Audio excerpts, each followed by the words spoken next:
곽수장입니다. 남해 설천 전원주택 현장입니다. 오늘은 기초 위에 1층 형틀 작업을 위한 네모도 수평목 작업을 하고 있습니다.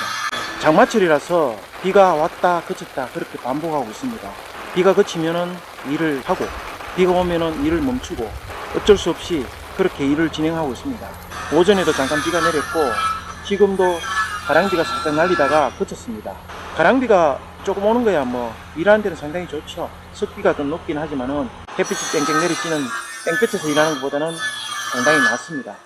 6월 말 이제 한여름인데 다소 시원하게 느껴집니다. 어쨌든 오늘은 일하기는 상당히 좋습니다. 다만 일 마칠 때까지 비가 더 이상 안 왔으면 좋겠습니다. 보시는 것처럼 이렇게 네모도 설치가 완료되어 있습니다. 네모도 이렇게 얘기를 하고 있는데 정확하게 얘기하면 폼을 설치하기 위한 수평목입니다. 1층 주택 20평, 부속동 5평, 총 25평 네모도 작업을 하는데 하루 반이 걸렸습니다. 저 기초 상부가 레벨이 일정하게 맞으면은 수평목 작업을 하지 않고 바로 폼을 고정을 하면은 시간이 훨씬 줄지 않을까 그런 생각을 해볼 수도 있죠. 보통 보면 하루나 이틀 지나서 콘크리트 경화가 되지 않은 상태에서 일반 못으로 폼을 고정하는 경우도 있습니다.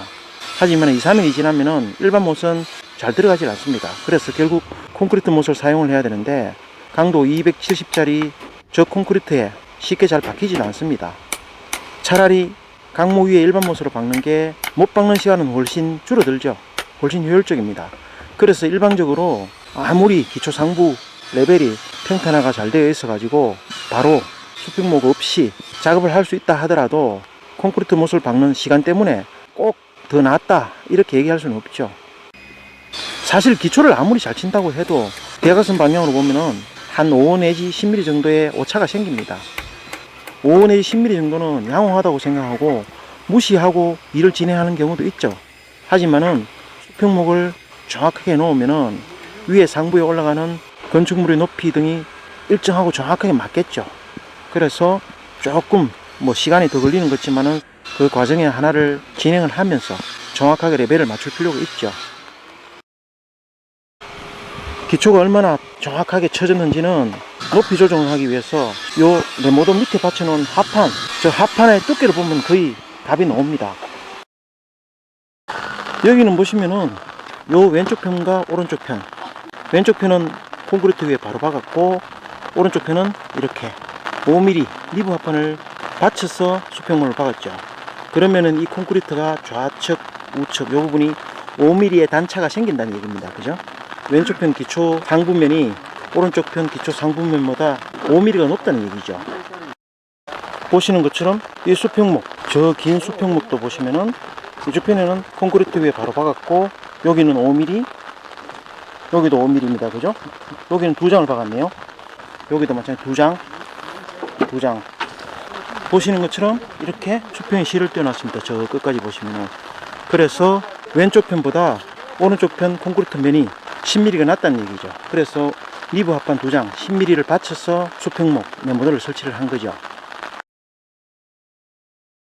이 부분은 현관 부분입니다. 현관 부분인데 우리가 현장에서 2x4라고 부르는 저 2x 강목을 세워서 단차를 만들었기 때문에 2x4 높이에 해당하는 90에서 95mm 정도의 단차가 생겼을 겁니다. 보시면은 거의 뭐 55mm 네모도 상부면이 올라와 있죠. 이 낮은 쪽은 대략 145mm 정도 됩니다. 밑에 2x4는 높이고 위에 2x4는 세워서 하면은 맨 처음에 단차가 생긴 90 내지 95mm만큼의 높이 차이가 그대로 유지가 되는 거죠. 자, 이 부분은 이렇게 2x4 두 개를 눕혀져 있고 이쪽에서 보시면은 이렇게 텀이 있는데 저 텀으로 레미콘이 흘러나올 수 있기 때문에 네모도망을 설치를 하든지 아니면 이렇게 안쪽에서 보면은 5mm 합판을 대서 흘러나가지 않도록 보완을 해놨습니다. 취미실이 있는 부속동입니다. 이 부분도 마찬가지입니다. 2x4 하부면에 맞춰서 먹이 있죠. 그 먹이 있는데 그 먹에 맞추고 하부에는 2x4를 세워서 이렇게 고정을 했죠. 이 콘크리트 못 한 개가 위에 폼의 하중을 받치는 겁니다. 작업 순서를 보면은 2x 하부면에 맞춰서 먹을 놓고 그 다음에 세로로 가는 저 2x를 고정을 하고 그 위에 투바이를 세워서 얹었습니다. 그죠? 여기 보시면 확인하게 드러나죠? 내부 쪽 네모도는 눕혀서, 외부 쪽 수평목, 외부 쪽 네모도는 세워서 시공을 했습니다. 이 상부면의 레벨은 정확하게 맞겠죠? 이렇게 양사방 전체가 정확하게 맞게 시공을 했겠죠? 맞게 시공을 했을 겁니다.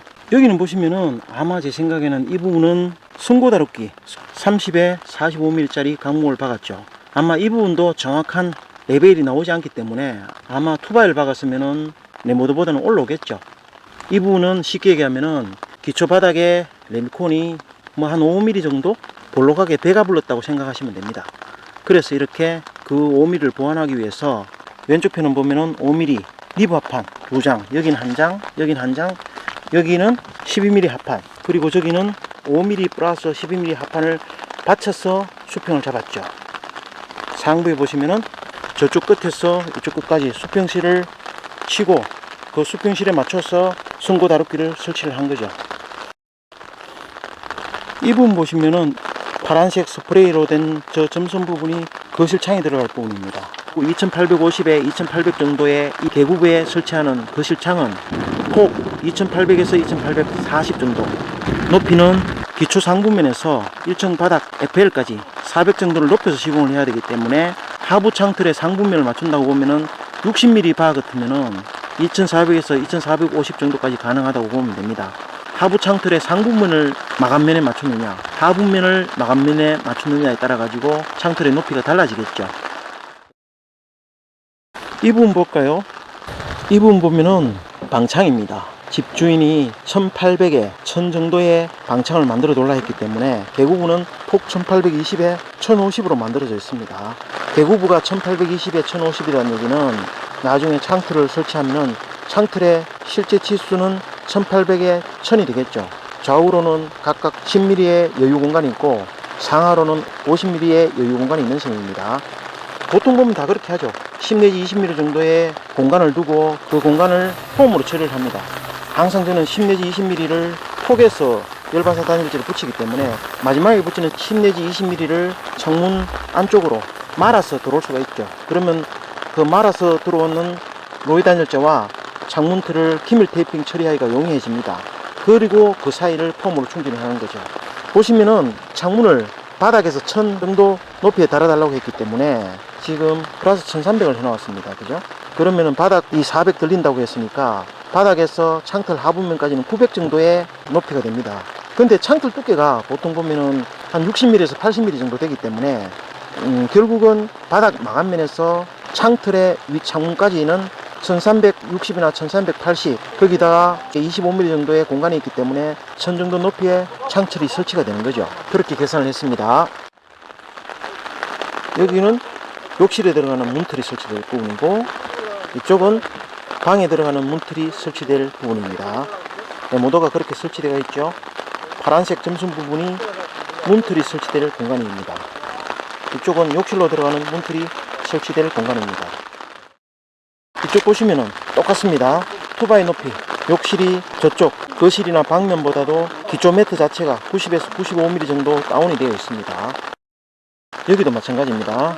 수평목 네모도의 상부면은 수평이 유지되어야 되기 때문에 그 단차만큼 저렇게 투바이를 2개 폭에서 설치를 해놨습니다. 그리고 여기도 마찬가지로 투바이와 투바이 사이가 저렇게 떠 있기 때문에 저 부분이 레미콘이 흘러 나올 수 있죠. 저 부분을 사실 네모도 망으로 설치하는 경우도 많이 있죠. 하지만 여기는 이렇게 리브 합판으로 저 흘러나오는 면을 막아놨습니다.